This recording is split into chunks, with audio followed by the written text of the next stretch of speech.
Hello दोस्तों, thrill point में आपका स्वागत है। शफीलिया अहमद मर्डर केस। सितंबर 2023 में ब्रिटेन में शफीलिया अहमद नाम तेजी से चर्चा में आता है। चर्चा में आने की वजह थी कि 17 साल की शफीलिया अहमद अचानक से लापता हो जाती है। महीनों तलाश के बाद भी शफीलिया अहमद का कहीं भी पता नहीं चलता। यहाँ तक कि इस केस में शक की सुई शफीलिया अहमद के माता पिता तक चली जाती है, मगर पुलिस के हाथ 10 साल तक खाली रहते हैं। फिर अचानक प्रकृति की तरफ से कुछ ऐसा होता है कि परत दर परत केस की सच्चाई बाहर आने लगती है और फिर बेहद ही हैरान कर देने वाले खुलासे होते हैं। आखिर क्या है शफीलिया अहमद के गायब होने की पूरी कहानी? पुलिस जांच में क्या कुछ सामने आया और आखिर इस चीज का खुलासा कैसे हुआ? जानने के लिए इस वीडियो में आखिर तक बने रहें। कहानी शुरू करें उससे पहले जल्दी से आप थ्रिल पॉइंट चैनल को सब्सक्राइब कर बेल आइकन जरूर दबा दीजिए। अब तक आप समझ गए होंगे कि ये कहानी शफीलिया अहमद नाम की एक लड़की की है। शफीलिया अहमद का जन्म 14 जुलाई 1986 को हुआ था। वह एक ब्रिटिश पाकिस्तानी मूल की लड़की थी। शफीलिया अहमद के पिता इफ्तिकार अहमद पाकिस्तान के गुजरात जिले के उत्तम गांव में रहने वाले थे। लगभग 20 से 22 साल की उम्र में इफ्तिकार रोजगार की तलाश में ब्रिटेन चले जाते हैं। यहीं रहते हुए काम के दौरान ही इफ्तिकार को विदेशी मुल्क की एक लड़की से प्यार हो जाता है और वह उसी से शादी कर लेता है। बहुत जल्द इफ्तिकार एक बच्चे का पिता भी बन जाता है, मगर जब वह वापस पाकिस्तान जाता है और अपनी शादी के बारे में घर वालों को बताता है तो घर वाले इफ्तिकार पर पाकिस्तानी लड़की से दूसरी शादी करने का भी भारी दबाव बनाते हैं। घर वालों की जिद के आगे इफ्तिकार झुक जाता है और उसकी शादी फरजाना अहमद नाम की पाकिस्तानी लड़की से कर दी जाती है। शादी के बाद इफ्तिकार वापस ब्रिटेन जाता है और वहां अपनी पहली पत्नी को सच्चाई बताने के बाद उसे तलाक दे देता है। फिर कुछ समय बाद इफ्तिकार अपनी दूसरी पत्नी को भी पाकिस्तान से अपने साथ ब्रिटेन लेकर चला जाता है। ब्रिटेन आने के बाद इफ्तिकार अपनी पत्नी के साथ रेड फोर्ट वेस्ट में रहने लगते हैं। यहीं रहते हुए 14 जुलाई 1986 को शफीलिया अहमद का जन्म होता है। शफीलिया के जन्म के बाद यह दोनों पुरानी जगह को छोड़कर रिंगटोन में रहने चले जाते हैं। यहाँ से शफीलिया अहमद की पढ़ाई लिखाई शुरू होती है। इसी बीच इफ्तिकार का परिवार भी बड़ा होता है और घर में 2 और बेटियों का जन्म होता है। वैसे तो यह परिवार ब्रिटेन में ही रहता है, मगर छुट्टियों के दिन में अक्सर इफ्तिकार अपने सभी बच्चों और पत्नी को लेकर पाकिस्तान अपने घर आते हैं। बात 2003 की है, जब तक शफीलिया अहमद की उम्र 17 साल हो चुकी थी और वह कानून की पढ़ाई कर रही थी। उसका सपना वकील बनने का था। जब शफीलिया दूसरे बच्चों की छुट्टी होती है तो 18 फरवरी 2003 को शफीलिया अपने परिवार वालों के साथ पाकिस्तान वापस आती है। पाकिस्तान ट्रिप के दौरान यह परिवार एक पारिवारिक शादी समारोह में भी शामिल होता है। शादी के कुछ ही दिनों बाद शफीलिया अहमद के साथ एक बड़ा हादसा हो जाता है। दरअसल वह गलती से फिनाइल पी लेती, इस कारण उसका गला पूरी तरीके से जल जाता है। शुरू में कहा जाता है कि शफीलिया अहमद पर उसके माता पिता ने एक पाकिस्तानी लड़के से शादी करने का दबाव बनाया था। इसी कारण जान देने के लिए शफीलिया अहमद ने फिनाइल पी ली, मगर बाद में माता पिता दावा करते हैं कि दरअसल जिस बोतल में अमूमन पानी रखा होता है उसी एक पुरानी बोतल में ही घर की साफ सफाई के लिए किसी ने फिनाइल रखा था। रात के अंधेरे में शफीलिया को समझ में नहीं आया और वह पानी समझकर उसे पी लेती है। इसी गलती की वजह से शफीलिया अहमद को बहुत तकलीफ उठानी पड़ी। उसे पाकिस्तान में एक अस्पताल में भर्ती कराया जाता है। क्योंकि शफीलिया की इंजरी बहुत ज़्यादा थी, इसलिए उसे लंबे समय तक अस्पताल में रखना पड़ता है। इसी बीच परिवार के दूसरे सदस्यों की छुट्टी खत्म हो जाती है और वापसी का दिन करीब आ जाता है। इस कारण इफ्तिकार अपने 2 बच्चे और पत्नी को लेकर वापस ब्रिटेन चले आते हैं, जबकि शफीलिया अहमद इलाज के लिए पाकिस्तान में ही रुकी हुई थी। हालांकि कुछ ही दिनों बाद इफ्तिकार शफीलिया अहमद की भी वापसी का इंतजार करता है और फिर 27 फरवरी 2003 को शफीलिया वापस रिटर्न आ जाती है और यहाँ एयरपोर्ट से ही एम्बुलेंस के जरिए शफीलिया को सीधे अस्पताल के लिए एक अस्पताल में एडमिट करवा दिया जाता है। कई महीनों के इलाज के बाद शफीलिया अहमद का गला काफ़ी हद तक ठीक भी हो जाता है और फिर से वह कॉलेज ज्वाइन कर लेती है। पढ़ाई के साथ साथ पार्ट टाइम जॉब भी शुरू कर देती है। यहाँ तक शफीलिया अहमद को अभी तक कोई जानता भी नहीं था, मगर 18 सितंबर 2003 को शफीलिया अहमद के एक कॉलेज टीचर नोटिस करते हैं कि पिछले 1 हफ्ते से शफीलिया अहमद कॉलेज नहीं आ रही है। शफीलिया अहमद को फ़ोन करने की भी कोशिश की जाती है, मगर उससे कांटेक्ट नहीं हो पाता। इस बारे में जब शफीलिया के माता पिता से पूछताछ की जाती है तो वह लोग भी बताते हैं कि शफीलिया अहमद पिछले 1 हफ्ते से घर नहीं आई है। बेटी 1 हफ्ते से घर से गायब है और इस बारे में माता पिता ने अब तक पुलिस में कंप्लेंट दर्ज नहीं करवाई थी। इस कारण शफीलिया के टीचर को सब कुछ नॉर्मल नहीं लगता है और वह तुरंत पुलिस को इस बात की जानकारी दे देते हैं। मामला दर्ज करते ही पुलिस की एक टीम जांच पड़ताल के लिए शफीलिया के घर आती है और माता पिता से पूछताछ की शुरुआत होती है। शफीलिया अहमद के माता पिता बताते हैं कि 11 सितंबर 2003 को आखिरी बार उन्होंने शफीलिया अहमद को अपने घर में देखा था। उसके बाद वह नजर नहीं आई थी। इस पर पुलिस वाले कहते हैं कि जब आपकी बेटी 1 हफ्ते से गायब है तो आपने अब तक पुलिस में शिकायत दर्ज क्यों नहीं करवाई। इस पर शफीलिया अहमद के माता पिता जवाब देते हैं कि ऐसा पहली बार नहीं हुआ है जब शफीलिया अहमद घर से गायब हुई है, बल्कि ऐसा पहले भी कई बार उसके साथ हो चुका है। इस बात की पुष्टि के लिए जब पुलिस रिकॉर्ड की जांच करती है तो पता चलता है वास्तव में पहले भी शफीलिया कई बार घर से गायब हो चुकी है। पहली बार तो जब शफीलिया अहमद की उम्र महज 12 साल थी, तभी वह 10 मार्च 1998 को अपनी छोटी बहन के साथ घर से गायब हो गई थी। सुप्रिया के माता पिता ने दोनों बच्चों की मिसिंग रिपोर्ट भी तब पुलिस में दर्ज कराई थी। हालांकि जब शफीलिया अहमद शाम होते होते घर वापस आ गई थी, रिकॉर्ड के मुताबिक दूसरी बार शफीलिया अहमद 25 नवंबर 2002 को घर से भाग गई थी। तब भी इफ्तिकार अहमद अपनी बेटी की मिसिंग रिपोर्ट दर्ज कराते हैं। काफ़ी खोजबीन के बाद पुलिस को शफीलिया अहमद एक पार्क में बैठी हुई मिलती है। पुलिस रिकॉर्ड के मुताबिक तीसरी बार शफीलिया अहमद 3 फरवरी 2003 को अपने एक दोस्त के साथ घर छोड़कर भागी थी। इस बार शफीलिया अहमद 2 दिनों तक घर वापस नहीं आती है और फिर 5 फरवरी 2003 को शफीलिया अहमद अनाथ लोगों के लिए बनाए गए सेफ हाउस में चली जाती है। वहां जाकर अपने माता पिता के खिलाफ घरेलू हिंसा और मानसिक उत्पीड़न की रिपोर्ट दर्ज करवाती है। रिपोर्ट दर्ज होने के बाद पुलिस वाले शफीलिया अहमद और उसके माता पिता से बात करते हैं और फिर सब कुछ क्लियर होने के बाद शफीलिया अहमद वापस अपने पिता के घर चली जाती है। इसी के बाद 18 फरवरी 2003 को शफीलिया अहमद अपने 2 बहनों और माता पिता के साथ फैमिली फंक्शन के लिए पाकिस्तान जाती है और वहां से वापस आने के कुछ ही दिनों बाद गायब हो जाती है, क्योंकि माता पिता के बयान के बाद और पुलिस रिकॉर्ड से साबित हो जाता है कि शफीलिया अहमद पहले भी कई बार घर छोड़कर भाग चुकी है। इसीलिए पुलिस वालों को लगता है कि शायद इस बार भी अपनी मर्जी से ही शफीलिया कहीं भाग गई होगी, लेकिन पुलिस अपनी जांच जारी रखती है। साथ ही उन संभावित जगहों का भी पता लगाने में जुट जाती है जहां शफीलिया अहमद जा सकती है, मगर कहीं भी शफीलिया अहमद का पता नहीं चलता है। शफीलिया अहमद के पहले भी घर छोड़कर भागने के इतिहास की वजह से पुलिस जांच में थोड़ी सुस्ती भी दिखाती है। कुछ स्थानीय मीडिया वाले पुलिस की सुस्ती को मुद्दा बनाना शुरू कर देते हैं। इसका असर ये होता है कि स्थानीय स्तर पर ही शफीलिया अहमद के खोजने की मांग होने लगती है। अब पुलिस धीरे धीरे अपनी जांच आगे बढ़ाती है तो घर से पुलिस वालों को शफीलिया की लिखी हुई बहुत सारी कविताएं और लेख मिलते हैं। उसकी बातों से पता चलता है कि वह अपने घर के माहौल से खुश नहीं थी। माता पिता चाहते थे कि शफीलिया एक ट्रेडिशनल पाकिस्तानी लड़की के तौर पर अपना जीवन बिताए, जबकि शफीलिया अहमद को वेस्टर्न कल्चर ज़्यादा पसंद था। इसी दर्द को शफीलिया अहमद ने अपनी कविताओं के जरिए पन्नों पर उतारा था। जब शफीलिया की ये कविताएं लोगों तक पहुंचती हैं तो धीरे धीरे यह मामला और तूल पकड़ने लगता है और पुलिस पर शफीलिया को ढूंढने का दबाव बहुत ज़्यादा बढ़ने लगता है। इसी के बाद पुलिस वाले एक्शन में आते हैं और उस जगह की तलाश करते हैं जहां शफीलिया जा सकती है, मगर कहीं भी उसका कोई भी सबूत नहीं मिलता। हालांकि एक सीसीटीवी फुटेज में शफीलिया अहमद की तस्वीर जरूर दिखाई जाती है। जब वह सीसीटीवी फुटेज शफीलिया के माता पिता को दिखाई जाती है तो इस बात की पुष्टि करते हैं कि फुटेज में दिख रही लड़की शफीलिया अहमद है। यह तस्वीर लड़की के गायब होने के कुछ दिन बाद की थी। जो माता पिता अपनी बेटी की पहचान कर लेते हैं तो पुलिस ये मान लेती है कि कम से कम शफीलिया जिंदा तो है। हालांकि मामले में नया मोड़ तब आता है जब यह तस्वीर शफीलिया के स्कूल टीचर को भी दिखाई जाती है। दरअसल जब वह तस्वीर क्लास टीचर को दिखाई जाती है तो वह कहते हैं कि फोटो में दिख रही लड़की कहीं से भी शफीलिया अहमद नहीं है।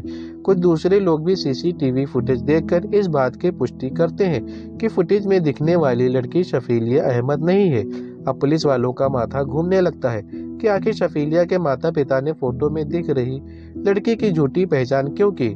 क्या वह कुछ छिपाने की कोशिश कर रहे हैं? इसी बात का पता लगाने के लिए पुलिस वाले चुपके से शफीलिया अहमद के माता पिता के घर पर कई जगह ऑडियो रिकॉर्डिंग डिवाइस लगा देते हैं। अब पुलिस वाले घर में लगे ऑडियो रिकॉर्डिंग डिवाइस पर रिकॉर्ड की गई बातचीत की बारीक से जांच पड़ताल करते हैं। रिकॉर्डिंग के मुताबिक एक दिन इफ्तिकार अहमद घर में बात करता हुआ सुनाई देता है कि ब्रिटेन में अगर तुम 40 लोगों को भी मार दो और एक भी सबूत ना छोड़ो तो यहाँ का कानून तुम्हारा कुछ भी नहीं बिगाड़ सकता है।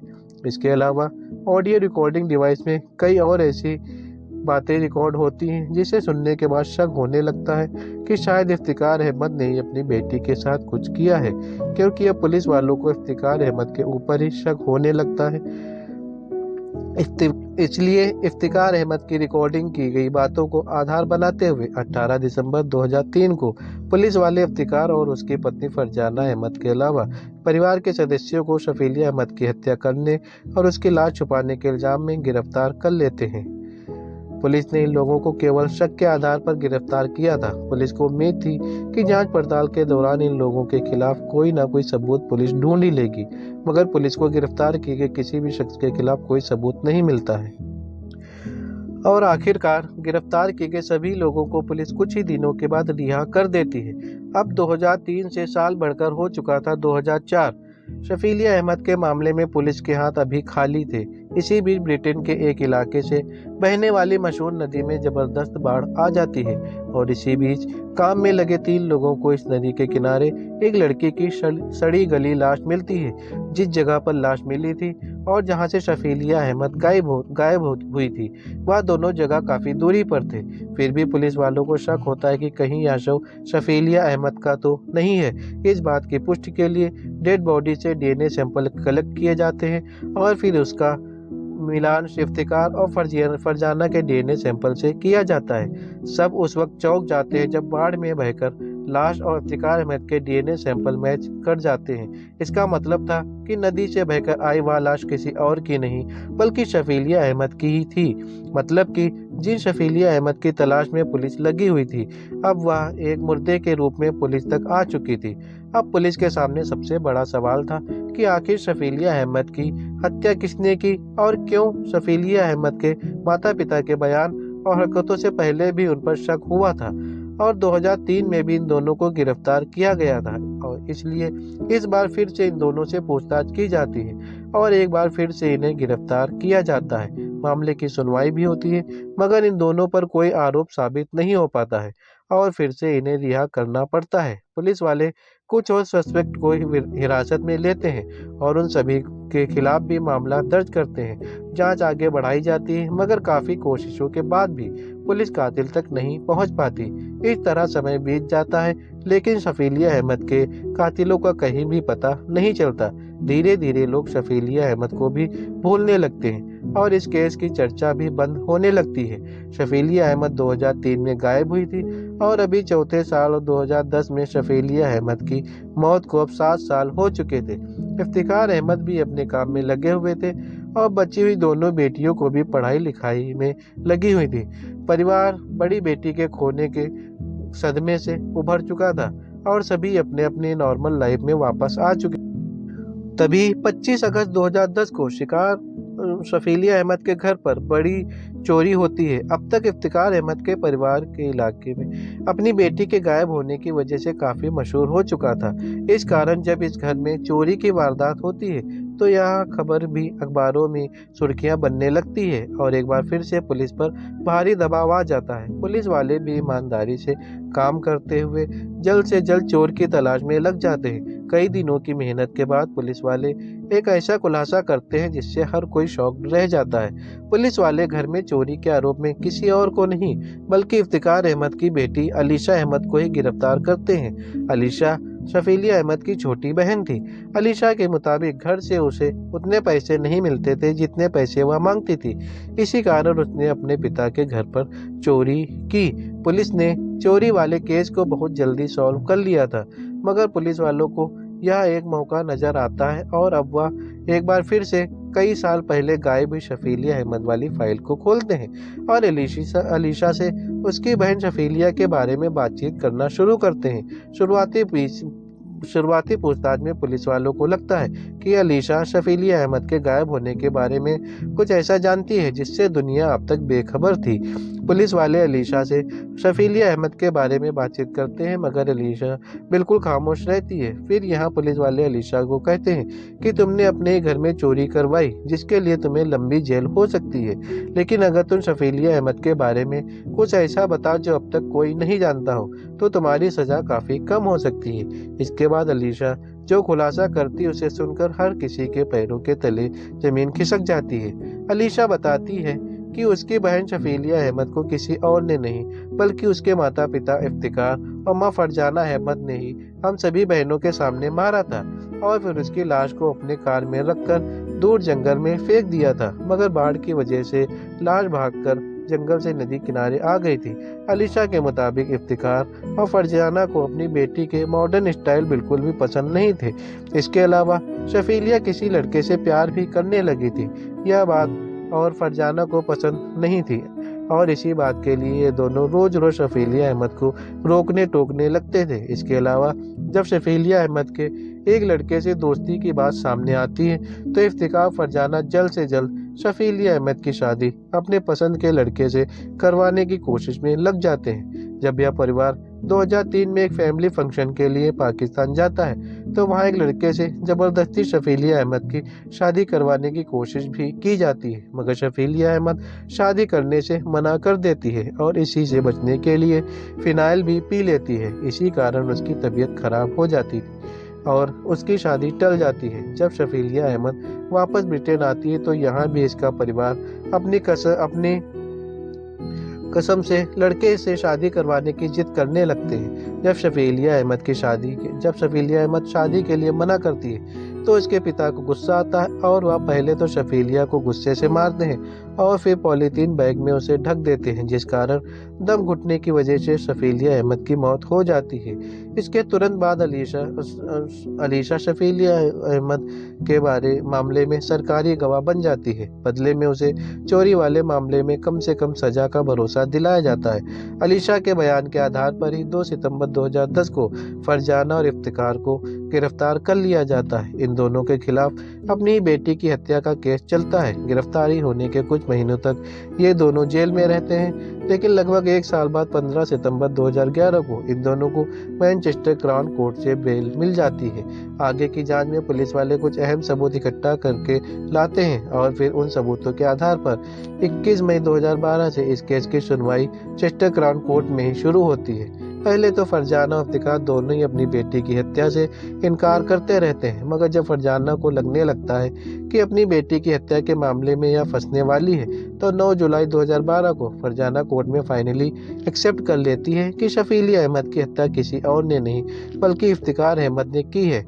अपने बयान में फरजाना ने यह भी बताया कि उसने इफ्तिकार अहमद को रोकने की कोशिश भी की थी, मगर उल्टे इफ्तिकार अहमद ने फरजाना को भी मारा पीटा और धमकी दी कि अगर तुम में से किसी ने भी इस बारे में किसी को भी बताया तो उसका भी हाल शफीलिया जैसा ही होगा। इफ्तिकार अहमद के लिए 2 गवाह काफ़ी हो चुके थे। इसके अलावा पुलिस वाले भी जो सबूत इकट्ठा करते वह भी इशारा करते हैं कि इफ्तिकार अहमद ने शफीलिया की हत्या की है, फिर उसकी लाश को बहुत दूर जंगल में फेंक दिया, मगर इत्तेफाक से उस इलाके में बाढ़ आ गई और बाढ़ के पानी के साथ शफीलिया अहमद की लाश बहते हुए खुद ही नदी के किनारे पहुंच गई थी।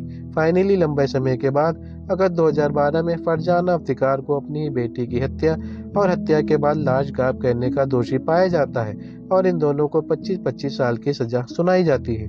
कोर्ट में यह साबित होता है कि एक ऑनर किलिंग थी। कोर्ट के फैसले के बाद हर साल शफीलिया अहमद की याद में 14 जुलाई को यानी शफीलिया अहमद के बर्थडे के दिन नेशनल डे ऑफ मेमोरी का विक्टिम को ऑनर किलिंग भी मनाया जाता है। दोस्तों, अगर आपको यह कहानी पसंद आए तो वीडियो को लाइक करें और शेयर भी करें। अगर आपने अब तक इस चैनल को सब्सक्राइब नहीं किया है तो जल्दी से चैनल को सब्सक्राइब कर लें और बेल आइकन को ज़रूर दबा दें ताकि जुर्म से जुड़ी हुई हैरान कर देने वाली कहानियाँ हम आपको सुनाते रहें। Thank you.